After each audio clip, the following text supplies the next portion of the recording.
શરૂઆત રૂપિયાની સાથે કરીશું। શરૂઆતી કારોબારમાં ડોલર સામે રૂપિયો 4 પૈસા નબળો થઈને 86.37 પ્રતિ ડોલરની સામે 86.41 પ્રતિ ડોલર ઉપર ખુલ્યો છે અને ત્યારબાદ 86.35ના સ્તર પર આપણે કામકાજ થતા જોઈ શકીએ છીએ। ડોલર ઇન્ડેક્સની આપણે વાત કરીએ તો હજી 98ના સ્તરોની નીચે 97.50 ઉપર ડોલર ઇન્ડેક્સમાં કામકાજ।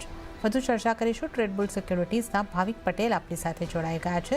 ભાવિકજી, ગુડ મોર્નિંગ। અને કરન્સીની ચાલને તમે કઈ રીતે અહીંયા આગળથી જોઈ રહ્યા છો? જે રીતે આપણે જોઈ રહ્યા છીએ 98ની નીચે ડોલર ઇન્ડેક્સ છે અને રૂપિયાની જો આપણે વાત કરીએ તો એક 4-5 પૈસાની મૂવમેન્ટ અહીંયા આગળથી દેખાઈ રહી છે। કઈ રીતે કરન્સીને આજે તમે જોઈ રહ્યા છો? જણાતી કરન્સીની વાત કરીએ તો ઇનફેક્ટ કરન્સી ડિસ્પાઇટ આપણે જોઈ રહ્યા છીએ કે ડોલર ઇન્ડેક્સ વીક થઈ રહ્યો છે, આપણો રૂપિયો પણ વીક થઈ રહ્યો છે। આઈ થિંક મેજર ફેક્ટર એ છે કે જે આપણે યુએસ અને ઇન્ડિયા વચ્ચેનું ટ્રેડ ડીલ હતું, એક્સપેક્ટેડ હતું કે ઓગસ્ટ 1 પહેલા કન્ક્લુડ થાય, એ અત્યારના દેખાઈ નથી રહ્યો। કારણ કે ન્યૂઝ એવા આવી રહ્યા છે કે મિડ ઓગસ્ટમાં પણ જે યુએસને ટ્રેજરી ને જે ટ્રેડિંગ પાર્ટનર્સ છે એ લોકો આવવાના છે ચર્ચા કરવા માટે। એટલે કશેક ને કશેક ડીલ જે છે હજી ફાઇનલ નથી થઈ, તેના લીધે રૂપિયામાં આપણને થોડુંક વીકનેસ જોવા મળી રહ્યું છે। પ્લસ સતત આપણે એફઆઈની પણ વાત કરીએ તો એમાં પણ ઇક્વિટી માર્કેટમાં વેચાઈ રહ્યું છે, જેના લીધે પણ રૂપિયો અંડર પ્રેશર છે। આ બે ફેક્ટર્સના લીધે આપણે રૂપિયો જોઈ રહ્યા છે કે તેને હજી પણ વીક છે અને ઓવરઓલ એક્સપેક્ટેડ છે કે અહીંયાથી 8660 8670 સુધીનું પણ લેવલ જોવા મળી શકે। આઈ થિંક બાય ઓન ડિપ્સની સ્ટ્રેટેજી રાખવી છે કે જ્યાં 8630ની આસપાસ આવે છે તો બાય કરી શકાય છે 8690ના ટાર્ગેટથી અને 8620ના સ્ટોપ લોસ રાખી શકાય છે। ઓકે, 8690 સુધીના ટાર્ગેટ અહીંયા આગળથી બની શકે છે, 8620નો સપોર્ટ। તો આ આપણે રૂપિયાની USD/INRની ખાસ કરીને વાત કરી છે। હવે આપણે સોનાની વાત કરી લઈએ તો ડોલર ઇન્ડેક્સમાં રિકવરી આવતા કોમેક્સ ઉપર સોનામાં ઉપલા સ્તરેથી દબાણ બન્યું, તેમ છતાં કિંમતો $3420 આસપાસ કોમેક્સ ઉપર જોવા મળી રહી છે। અને સ્થાનિક બજારમાં આપણે કિંમતોની વાત કરીએ તો સોનાની કિંમતો 1 લાખને પાર પહોંચતી જોવા મળી રહી છે। તો અહીં આગળ EU અને US વચ્ચે ટ્રેડ ડીલને લઈને અનિશ્ચિતતાને કારણે સોનામાં ફરી સેફ હેવનનો સપોર્ટ જોવા મળી રહ્યો છે। ભાવિકજી, સોનાને કેટલો સેફ હેવનનો સપોર્ટ આજે ટ્રેડ ડીલને લઈને? હજી અમુક ટ્રેડ ડીલો અનાઉન્સ થતી જાય છે અને હજી અમુક જગ્યાએ અનિશ્ચિતતા છે। કઈ રીતે સોના ઉપર ઇમ્પેક્ટ તમે જોઈ રહ્યા છો? જે રીતે આપણે જોઈ રહ્યા છે કે 3500 સુધી કોમેક્સ ઉપર કદાચ હવે સોનું પહોંચવાના પ્રયાસ કરી રહ્યું છે। ભારતીય બજારમાં અત્યાર સુધી તો આપણે 1 લાખના સ્તરને સસ્ટેન થતા જોઈ રહ્યા છે। તો સોનામાં આપની કઈ રીતની સલાહ બનશે? ઇનફેક્ટ $3380-3400નું જે હર્ડલ હતું એ સોનાએ બ્રેક કર્યું છે અને જેમ તમે કીધું કે હજી પણ ટ્રેડ ડીલની આપણે અનસર્ટનિટી જોઈએ તે ઘણી છે। જેમ યુરોપ જોડે છે, હાલ અત્યારના જાપાન જોડે યુએસએ કીધું છે કે ટ્રેડ ડીલ થઈ ચૂકી છે અને 25%ના બદલે 50% રેસિપ્રોકલ ટેરિફ નાખવાના છે, જે થોડુંક માર્કેટ માટે સારું છે। બટ અહીંયા ફેડના ઉપરનું પણ અત્યારના ક્વેશ્ચન માર્ક છે કે ફેડની ઇન્ડિપેન્ડન્સ રહેશે કે નહીં। કારણ કે આપણે લાસ્ટ વીક પણ જોયું હતું અને આ વીક પણ જોયું હતું કે જ્યાં સ્ટેટમેન્ટ આવી રહ્યા છે કે ડોનાલ્ડ ટ્રમ્પ છે એ ફેડના ચેરમેન જે છે એને કાઢવાની વાત કરી રહ્યો છે અને નેક્સ્ટ વીક આપણે જોઈએ તો ફેડની બેઠક પણ છે, એટલે સ્ટેટમેન્ટ આવવાના છે, એ બધું બહુ જ ઇમ્પોર્ટન્ટ છે। એટલે અત્યારના ઘણી બધી અનસર્ટનિટી છે, ખાસ કરીને ફેડની તરફથી આપણે ટ્રેડ ટેરિફની તરફથી, જેના લીધે રિસ્ક ઓફ માર્કેટ અત્યારના સિનારીઓ ચાલી રહ્યો છે। એટલે સેફ હેવન બાઇંગ ગોલ્ડ અને સિલ્વરમાં જોવા મળી રહી છે અને 3400ની ઉપર સસ્ટેન કરી રહ્યો છે, આપણે ત્યાં 1 લાખની ઉપર સસ્ટેન કરી રહ્યો છે। દેટ મીન્સ કે અહીંયાથી જે સેલર્સ જે છે થોડાક વીક છે અને બાર જે છે હજી પણ એક્ટિવ છે। આઈ થિંક બાય ડિપ્સની સ્ટ્રેટેજી રાખવી છે, હજી પણ શોર્ટ થોડુંક એવોઇડ કરવું જોઈએ કારણ કે ઓવરઓલ પોઝિશન આપણને લાગી રહ્યું છે કે ખાસી એવી સ્ટ્રોંગ હજી પણ અહીંયાથી થઈ શકે છે। ખાસ કરીને રિટેલ આપણે જોઈએ તો રિટેલ પાર્ટિસિપન્ટ્સનું હજી પણ શોર્ટ પોઝિશન્સ છે, એટલે એ પણ કવર આઉટ થઈ શકે છે અને વીક હેન્ડ છે એ જનરલી નીકળી જતા હોય છે લોંગ હેન્ડની સામે। એટલે આજના દિવસમાં લાખની આસપાસ આવે છે સોનું તો બાય કરી શકાય છે 1,06,000ના ટાર્ગેટથી અને 99,700નો સ્ટોપ લોસ રાખી શકાય છે। ઓકે, તો સોનામાં બાય ઓન ડિપ્સની સ્ટ્રેટેજી અપનાવીને ચાલો, 1.5 લાખની આસપાસથી સોનામાં ખરીદી કરીને ચાલો અને 99,700નો અહીંયા આગળથી સ્ટોપ લોસ, 1,06,000ના ટાર્ગેટ અહીંયા આગળથી સોનાની અંદર બનતા દેખાઈ શકે છે। તો સોનામાં ખરીદી કરીને ચાલવાની સલાહ।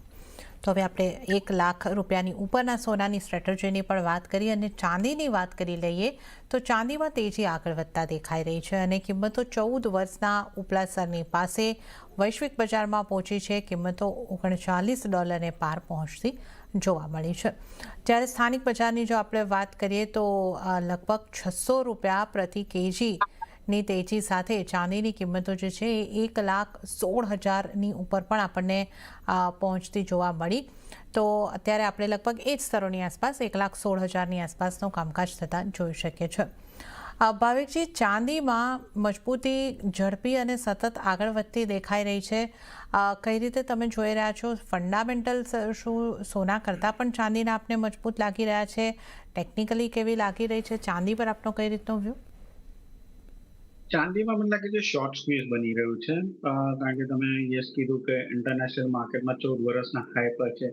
એમસીએક્સમાં આપણે જોઈએ તો લાઈફ ટાઈમ હાઈ ઉપર છે અને શોર્ટ પોઝિશન જોઈએ તો ઘણી બધી શોર્ટ પોઝિશન છે. ઇનફેક્ટ અત્યારના તમે કોઈ પણ ટ્રેડર્સને પૂછશો તો એ શોર્ટ પોઝિશન હશે, અહીંયા હાર્ડલી કોઈની લોંગ પોઝિશન હશે. અને જે લીઝ રેટ છે એ 6% ઉપર થઈ ગયા છે. લીઝ રેટ એટલે જે તમે ચાંદી આપો છો એની સામે જે વ્યાજ લો છો એ 6% થઈ ગયું છે. જાન્યુઆરીમાં આપણે જોયું હતું, જનરલી એન્ડ ઓફ જાન્યુઆરીમાં લીઝ રેટ 6% થયો હતો.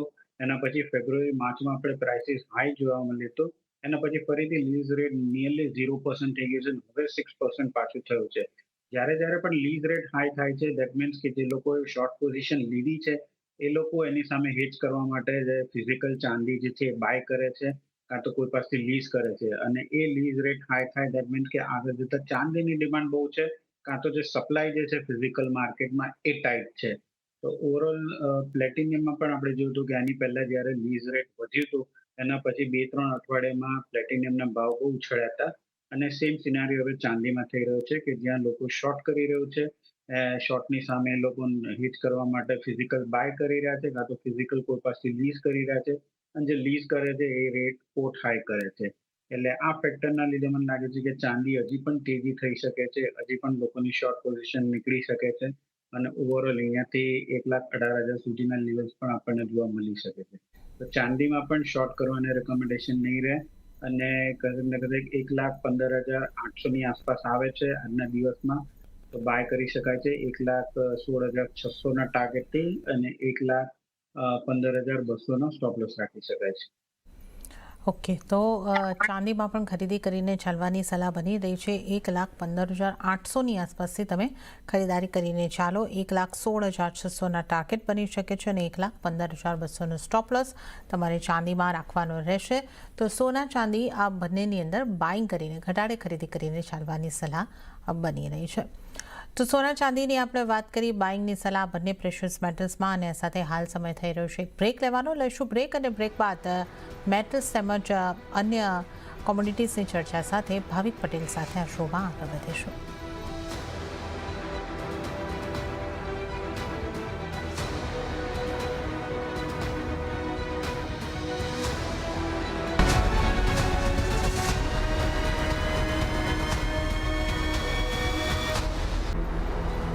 બ્રેક બાદ કોમોડિટી લાઈવમાં આપનું ફરી એક વખત સ્વાગત છે અને આજે આપણી સાથે કોમોડિટીઝ અંગે ચર્ચા કરવા ભાવિક પટેલ જોડાયેલા છે. મેટલ્સના કારોબારની વાત કરીશું.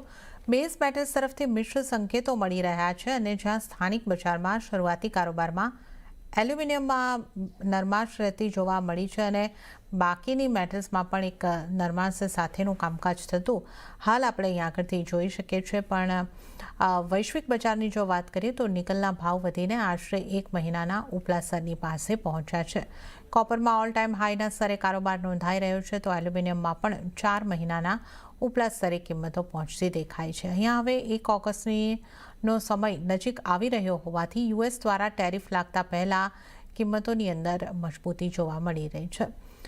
ભાવિકજી, વૈશ્વિક બજારમાં આપણને એક મજબૂતી તરફનો કારોબાર દેખાઈ રહ્યો છે, પણ સ્થાનિક બજારમાં બહુ જ સીમિત રેન્જમાં અને થોડું અત્યારના સમય તો સેજ દબાણ સાથેનો જ કારોબાર આપણને બધી જ મેટલ્સની અંદર દેખાઈ રહ્યો છે. તો કઈ રીતે તમારી મેટલ્સમાં સલાહ બનશે? હવે ઇન્ટ્રાડેની વાત કરીએ તો આઈ થિંક ઇન્ટ્રાડે મને લાગે છે થોડું દબાણ કન્ટિન્યુ રહી શકે છે. ઓલ્ધો પોઝિશનલી આપણે જોઈએ તો આ વખતે જે ચાઇનાના પણ ડેટા આવ્યા છે, યુએસના પણ ડેટા આવ્યા છે, થોડાક પોઝિટિવ આવ્યા છે. એટલે બહુ મોટું પ્રેશર દેખાતું નથી. બટ એક કન્સર્ન એ છે કે ડોલર ઇન્ડેક્સ છે એ થોડુંક ઓવરસોલ્ડમાંથી આપણને જોયું હતું કે થોડુંક રિવાઇવ થયો હતો. હાલાકી હમણાં પાછું થોડુંક વીક થઈ ગયો છે. પણ જો ડોલર ઇન્ડેક્સમાં તેજી આવે તો મને લાગે છે કે ફરીથી એટલીસ્ટ બેઝ મેટલ્સ છે એમાં થોડું કરેક્શન આવી શકે છે. ઓવરઓલ કોપરની વાત કરીએ તો કોપરમાં થોડુંક ટોપ આઉટ પણ દેખાઈ રહ્યું છે 900 ની આસપાસ. એક સ્ટ્રોંગ હર્ડલ જ ડેફિનેટલી છે. એટલે અહીંયાથી મને લાગે છે કે ઇન્ટ્રાડે થોડુંક કરેક્શન હજી પણ આપણે એક્સપેક્ટ કરી શકીએ છીએ. આજના દિવસમાં 898 ની આસપાસ શોર્ટ કરી શકાય છે 892 ના ટાર્ગેટથી અને 902 નો સ્ટોપ લોસ રાખી શકાય છે. સેમ વે આપણે ઝીંકની વાત કરીએ તો ઝીંક પણ 269 થી 270 છે એક સ્ટ્રોંગ હર્ડલ છે. હર્ડલની આસપાસ જ છે. એટલે અહીંયાથી આજના દિવસમાં લાગે છે કે થોડું પ્રોફિટ બુકિંગ પણ આવી શકે છે. તો ઝીંકમાં પણ 268 ની આસપાસ શોર્ટ કરી શકાય છે. 266 ના ટાર્ગેટથી અને 270 નો સ્ટોપ લોસ રાખી શકાય છે. ઓકે, તો મેટલ્સ પૈકી કોપર અને ઝિંકમાં સેલ કરીને ચાલવાની સલાહ છે. કોપરને માટે 902ના સ્ટોપ લોસ અને 892નો ટાર્ગેટ અહીંયા આગળથી બનતો દેખાઈ શકે છે. તો કોપરમાં સેલ કરીને ચાલવાની સલાહ. અને ઝિંકની વાત કરીએ તો 268ની આસપાસથી તમે સેલ કરીને ચાલો. 266ના ટાર્ગેટ અહીંયા આગળથી બની શકે છે અને 270નો સ્ટોપ લોસ. તો આ ઝિંક માટે અહીંયા આગળથી વેચીને ચાલવાની સલાહ બની રહી છે. તો ઝિંક અને કોપર સેલ. હવે આપણે વાત કરી લઈએ ક્રૂડની. તો યુએસ અને જાપાન વચ્ચે ટ્રેડ ડીલ થતાં ક્રૂડ ઓઇલમાં મજબૂતી આવી અને બ્રેન્ટમાં $68 ઉપરનો કારોબાર નોંધાયો છે. તો નાઇમેક્સ ક્રૂડમાં પણ $65 ઉપર કિંમતો પહોંચતી જોવા મળી હતી અને આ સાથે જ યુએસની ઇન્વેન્ટરીમાં પણ ઘટાડાથી કિંમતોને સપોર્ટ મળી રહ્યો છે. તો લગભગ 0.5% આસપાસની મજબૂતી સાથે આપણે આજે કારોબાર જોઈ રહ્યા છે. ભાવિકજી, કઈ રીતે તમે જોઈ રહ્યા છો અત્યારે જે ક્રૂડમાં 0.5%ની મજબૂતી આવી છે, આગળ વધી શકે અને જે રીતે ઇન્વેન્ટરી છે અને ટ્રેડ ડીલને લઈને અહીંયા આગળથી જે અપડેટ અહીંયા આગળથી આવતી જોવા મળી છે, કેટલો સપોર્ટ એનો ક્રૂડને મળી શકે?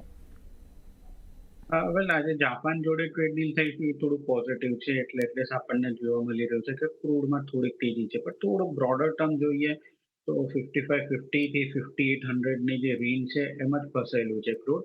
અને ફંડામેન્ટલ્સ આપણે જોઈએ તો એક પોઝિટિવ છે એક નેગેટિવ છે અને કશેક ને કશેક બે ઇવન આઉટ થઈ જાય છે. કે જ્યાં અત્યારના ઇન્વેન્ટરી આપણે જોઈએ ઇન્વેન્ટરી યુએસમાં ઓછી છે જે પોઝિટિવ છે. બટ એની સામે અત્યારના આપણે જોઈ રહ્યા છે કે ડિમાન્ડ જે છે ડિમાન્ડ પણ અત્યારના વધી નથી રહી. પ્લસ યુરોપ જે છે એ રશિયા ઉપર સેન્કશન્સ કરવાનું છે. એટલે એક સ્લાઇટ પોઝિટિવ છે. બટ ઓલરેડી આપણે જોઈ રહ્યા છે કે અત્યાર સુધી જે રશિયા ઉપર સેન્કશન્સ છે ઓલરેડી એ લોકોએ સરકમવેન્ટ કર્યું છે. એટલે આ નવું સેન્કશન જે છે એ કેટલું ચાલશે એ જોવાનું છે. સેકન્ડ આપણે જોઈએ કે થોડુંક ઈરાકમાં જે ડ્રોનનો હુમલો થયો હતો એના લીધે એટલીસ્ટ 156,000 બેરલ્સ જે છે એ ઓફલાઈન થઈ ગયા છે. એટલે કશેક ને કશેક થોડાક પોઝિટિવ ન્યૂઝ છે થોડાક નેગેટિવ ન્યૂઝ છે અને એને લીધે જ ક્રૂડ જે છે 300 પોઈન્ટની રેન્જમાં અથડાઈ રહ્યા છે. હાલ અત્યારના થોડુંક lower end of the range છે એટલે અહીંયાથી એટલીસ્ટ થોડોક ફેવરેબલ છે બાય માટેનો. તો કરંટ માર્કેટ પ્રાઇસથી જ બાયની રિકમેન્ડેશન છે 5720 એક નાના ટાર્ગેટથી અને 5630 નો સ્ટોપ લોસ રાખી શકાય છે. એટલે નાના ટાર્ગેટ માટે ઇન્ટ્રાડે બાય કરી શકાય છે. ઓકે, તો એક 300 પોઈન્ટની રેન્જમાં ક્રૂડ અને નાના ટાર્ગેટ માટે ખરીદી કરીને ચાલી શકો છો. તો 5720ના ટાર્ગેટ માટે ખરીદી કરીને ચાલો. 5630નો સ્ટોપ લોસ. તો આ ઇન્ટ્રાડે માટે ક્રૂડ પર સલાહ બની રહી છે. હવે નેચરલ ગેસની વાત કરી લઈએ તો શરૂઆતી કારોબારમાં સ્થાનિક બજારમાં નેચરલ ગેસની કિંમતો મામૂલી તેજી સાથે કામકાજ કરતી જોવા મળી અને ત્યારબાદ ઉપલા સ્તરેથી હલકું દબાણ પણ બન્યું અને 279ની આસપાસનો કારોબાર આપણે જોઈ રહ્યા છે. ભાવિકજી, નેચરલ ગેસને કઈ રીતે આપ જોઈ રહ્યા છો? નેચરલ ગેસની આપણે જોઈએ તો નેચરલ ગેસની ડિમાન્ડ જે છે એ થોડુંક અત્યારના ઓલ્ધો યુએસમાં જોઈએ તો થોડુંક હીટ દેખાઈ રહ્યું છે. જેના લીધે કુલિંગ ડિમાન્ડ થઈ શકે છે. બટ જુલાઈમાં આપણે જોયું કે નેચરલ ગેસનું પ્રોડક્શન છે એ નિયરલી 108.3 ટ્રિલિયન ક્યુબિક ફીટ છે જે બહુ જ વધારે હાઈ નેચરલ ગેસનું પ્રોડક્શન છે. અને અત્યારના આપણે એલએનજી એક્સપોર્ટ પણ જોઈ રહ્યા છે તે એટલું બધું સ્ટ્રોંગ નથી જેના લીધે ઇન્વેન્ટરી યુએસમાં ખાસી એવી વધી છે અને એના લીધે પ્રાઇસીસ કન્ટિન્યુઅલી ડિક્રીઝ થઈ રહ્યો છે. તો હવે અહીંયાથી શોર્ટ પોઝિશન થોડુંક રિસ્કી લાગે છે કારણ કે ઓલરેડી આપણે 312 થી 270 280 સુધીનું લેવલ જોવા મળ્યું છે. હજી થોડુંક વેઇટ કરી શકાય છે 270 ટુ 273 અહીંયાથી એકવાર થોડુંક હજી કરેક્શન થાય છે તો 270ના સ્ટોપ લોસ થી બાય કરી શકાય છે. ત્યાં મને લાગે છે કે થોડીક શોર્ટ પોઝિશન છે એ કવર થઈ શકે છે. તો અત્યારે થોડુંક વેઇટ એન્ડ વોચ છે, હજી કરેક્ટ થવા દો 273 ની આસપાસ, ત્યાંથી પછી 270 ના સ્ટોપ લોસ થી બાય કરી શકાય છે 283 284 ના ટાર્ગેટ માટે. ઓકે, તો થોડી રાહ જુઓ. 273ની આસપાસથી બાય કરવાનું છે. 270નો સ્ટોપ લોસ અને 283 સુધીના ટાર્ગેટ અહીંયા આગળથી નેચરલ ગેસની અંદર બનતા જોવા મળી શકે છે. તો ઘટાડે ખરીદી કરીને ચાલવાની સલાહ નેચરલ ગેસમાં. હવે આપણે એગ્રી કોમોડિટીઝ તરફ આગળ વધીએ અને એગ્રી કોમોડિટીના કારોબાર પર નજર કરી લઈએ. મસાલા પેકની સાથે જો શરૂઆત કરીએ, મસાલા પેકમાં દબાણ સાથેનું કામકાજ થતું આપણને હાલ જોવા મળી રહ્યું છે, જેમાંથી જીરુની જો વાત કરીએ તો 5%નું દબાણ, ધાણામાં 0.5% કરતાં વધારેનું દબાણ અને હળદરમાં પણ 1.10% દબાણ જોવા મળી રહ્યું છે. ભાવિકજી, ધાણામાં એક સારી મજબૂતી આવ્યા બાદ હવે એક ફરીથી એક દબાણ સાથેનો કારોબાર આજે આપણને થતો જોવા મળી રહ્યો છે અને ત્રણેય મસાલામાં આજે લાલ નિશાનમાં કારોબાર છે. તો મસાલા પેક પર આપની કયા મસાલા પર કઈ રીતની સલાહ બનશે? જીરામાં આપણે સૌથી પહેલા જોઈએ તો જીરામાં અરાઇવલ જે છે એ સ્ટ્રોંગ અરાઇવલ્સ છે. ડોમેસ્ટિક ડિમાન્ડ એટલી બધી સ્ટ્રોંગ નથી અને આપણે એક્સપોર્ટની ડિમાન્ડ જોઈએ તો એ પણ બહુ સ્ટ્રોંગ નથી, જેના લીધે પ્રાઇસીસ જે છે એ વીક ટ્રેડ કરી રહ્યો છે. આમાં મને લાગે છે કે હજી પણ કરેક્શન આવી શકે છે, બટ ઓલરેડી એટલું બધું કરેક્શન થઈ ચૂક્યું છે કે હવે અહીંયાથી શોર્ટ પોઝિશન લાગી નથી રહી અને બાઇંગ પોઝિશનનું થોડું કન્વિક્શન નથી. એટલે જીરામાં તો મારું હાલ પૂરતું એવોર્ડની જ સલાહ રહેશે. ધાણાની વાત કરીએ તો ધાણા આપણે 7,300 થી 7,800 સુધીનું એક લેવલ જોવા મળ્યું હતું અને ધાણા પહેલા પણ મેં કીધું હતું કે થોડુંક ફંડામેન્ટલ સારું લાગી રહ્યું છે. બધા મસાલા પેકમાં ધાણા અત્યારના સ્ટ્રોંગ છે, બટ હવે એક રેલી આવી ચૂક્યું છે એટલે હવે અહીંયાથી લાગે છે કે થોડુંક નફા વસૂલી જરૂરથી થશે. તો ધાણામાં હું થોડુંક વેઇટ કરીશ. 7,640ની આસપાસનું જે કરેક્શન આવે છે તો ત્યાંથી 7,600ના સ્ટોપ લોસ થી બાય કરવાની રિકમેન્ડેશન રહીશ 7,800ના ટાર્ગેટથી. હળદરની વાત કરીએ તો હળદર 13,000 થી 13,600 જે છે એ ઝોનમાં અત્યારના સ્ટક થઈ ગયો છે, એટલે લાસ્ટ એક વીકથી જ્યાં સુધી 13,000ની નીચે નથી જતું ત્યાં સુધી એટલે શોર્ટ પોઝિશન હજી પણ એવોર્ડ કરવું જોઈએ. તો હળદરમાં 13,100ની આસપાસ બાય કરી શકાય છે 13,600ના ટાર્ગેટથી અને 12,900નો સ્ટોપ લોસ રાખી શકાય. ઓકે, તો એક ખાસ જે તમારે ધાણાને માટે સલાહ બનતી દેખાઈ રહી છે કે ધાણામાં તમે બાઇંગ કરીને ચાલી શકો છો 7,800ના ટાર્ગેટ અને 7,600ના સ્ટોપ લોસને માટે, અને જીરાને અવોઇડ કરવાનું છે. હળદરમાં ઘટાડે ખરીદી કરીને ચાલી શકો છો. તો આ એક સલાહ અહીંયા આગળથી મસાલા પેકમાં બની રહી છે. ગુવાર પેકની વાત કરી લઈએ. ગુવાર કોમ્પ્લેક્સમાં ગુવાર સીડ, ગુવાર ગમ બંનેમાં 0.5%ની આસપાસની મજબૂતી સાથે કારોબાર જોવા મળી રહ્યો છે. અહીંયા તમારી સલાહ કઈ રીતની બનશે ભાવિકજી? હવે ગુવાર સીડે આપણે જોઈએ તો 5370 થી 5100નું એક રેન્જ છે, એમાં ટ્રેડ કરી રહ્યો છે. હાલ અત્યારના ફંડામેન્ટલ્સ કોઈ બહુ સ્ટ્રોંગ છે નહીં, બટ 2 દિવસ પહેલા આપણે જોયું હતું કે એક સારી એવી કરેક્શન જોવા મળ્યું હતું ને એના પછી ધીમે ધીમે હવે કવર થઈ રહ્યું છે. તો એક્સપેક્ટેડ છે કે આ 5300 થી 5330 સુધી સીડ જે છે એના ભાવ આવી શકે છે. એની ઉપર તેજી થોડી સસ્ટેન કરવી ડિફિકલ્ટ લાગે છે.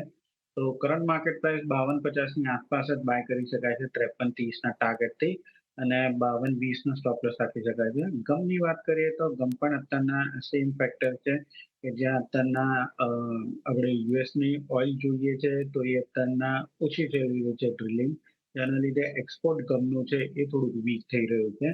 બટ પ્રાઇસીસ જે છે એ મને લાગે છે કે અહીંયાથી થોડુંક અપસાઇડ જોવા મળી શકે છે, તો 9,700ની આસપાસ બાય કરી શકાય છે 9,800ના ટાર્ગેટથી અને 9,650નો સ્ટોપ લોસ રાખી શકાય છે.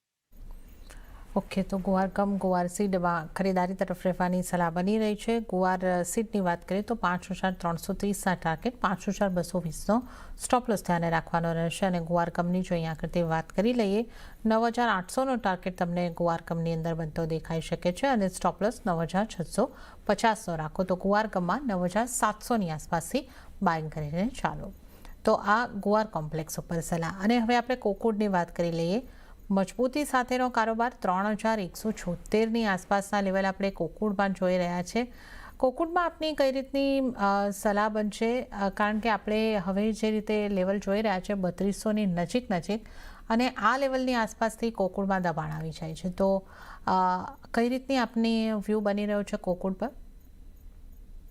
તમારી વાત સાચી છે કે 3200 ની આસપાસ જ્યારે પણ આવે છે ત્યારે દબાણ થાય છે અને પ્રાઇસીસ શું છે સસ્ટેન નથી થતું. બટ અત્યારના માર્કેટમાં હજી પણ જોઈએ તો ફિઝિકલ જે છે એમાં થોડુંક ટાઇટનેસ જરૂરથી જોવા મળે છે. એટલે પ્રાઇસીસ જે છે એ વધારે કરેક્ટ નથી થતું. તો અહીંયાથી તો હું રિકમેન્ડેશન નહીં આપું, બટ 3160 ની આસપાસ આવે છે તો 3190 ના ટાર્ગેટથી બાય કરી શકાય છે ઇન્ટ્રાડે 3140 નો સ્ટોપ લોસ રાખીને. ઓકે, તો 3190 પછી અહીં આગળથી બાઇંગ કરવાની સલાહ અને 3140નો સ્ટોપ લોસ તમારે અહીં આગળથી રાખવાનો રહેશે. તો આપણે કપાસિયા કોર્નની પણ વાત કરી અને ત્યારે જ ભાવિકજી, આપનો ખૂબ ખૂબ આભાર. આપ અમારી સાથે જોડાયા અને તમામ એગ્રી નોન એગ્રી કોમોડિટીઝ અંગે અમારી સાથે ચર્ચા કરી. આપનો ખૂબ ખૂબ આભાર. અને સાથે જ કોમોડિટી લાઈવમાં હાલ પૂરતું આટલું જ. હાલ મને પણ આપશો રજા, પણ વધુ અપડેટ અને સમાચારો માટે આપ CNBC બજાર સાથે જોડાયેલા રહો. આગળ મારા સહયોગી પ્રીતિ દલાલ આપને માટે લઈને આવશે બજાર હેલ્પલાઇન. નમસ્કાર.